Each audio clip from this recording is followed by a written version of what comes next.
History textbooks state that civilization began around 6,000 years ago in the Fertile Crescent.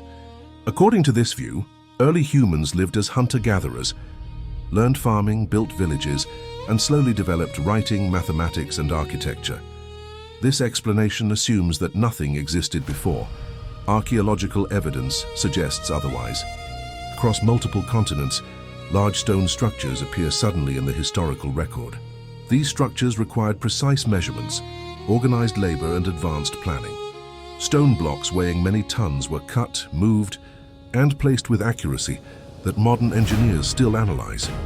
In Egypt, the pyramids were built with precise alignment to the cardinal directions. Their dimensions follow consistent mathematical ratios. In Sumer, complex mathematics and written language appear fully formed without long transitional phases. These developments do not match the expected progress of early societies. They suggest knowledge already existed. Before the global flood described in ancient records, there was an organized system of practical knowledge. This system included mathematics, astronomy, engineering, and timekeeping. It allowed accurate tracking of celestial movement, large-scale construction, and structured record-keeping. This system is referred to here as the first knowledge.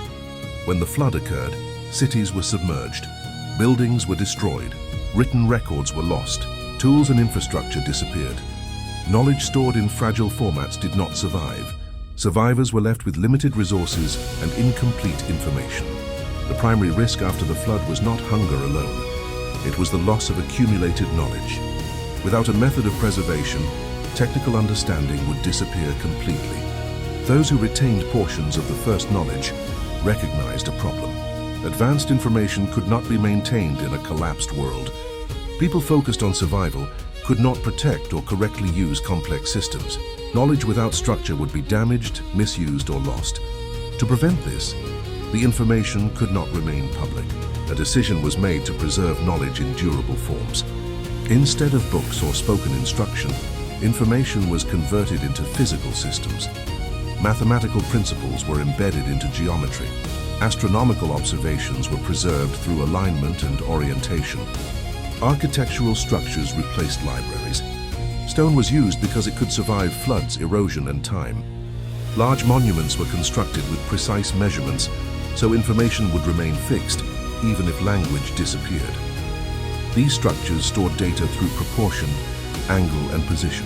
Once preserved this way, the knowledge could not be easily changed or destroyed. It remained inactive. After the flood, early records describe a figure known as Thoth. Later traditions described him as a god associated with writing, calculation, and record-keeping. These descriptions reflect his role rather than his nature. Thoth functioned as a custodian of knowledge. His responsibility was to organize and preserve surviving information. He established systems of writing, measurement, calendars, and instruction. Knowledge was placed into controlled frameworks rather than open distribution. Thoth did not govern societies. He managed continuity. Under these systems, civilizations were able to rebuild. However, most people no longer understood the origin of the tools and structures they used. They followed systems without knowing how they were created. Knowledge remained, but full understanding did not. Civilizations developed with limitations. The first knowledge was not destroyed. It was stored.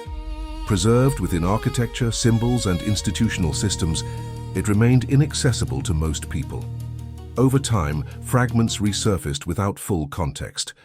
History shows that when advanced knowledge returns without discipline or preparation, instability follows. Technology advances faster than understanding. Power increases faster than responsibility. Societies fracture. This pattern repeats. In the next episode, we will examine the first recorded event where preserved knowledge re-entered public use, and how that release led to division, confusion, and the scattering of human populations. The story of Thoth is not only about preservation, it is about control, and what happens when stored knowledge is used before society is prepared to manage it.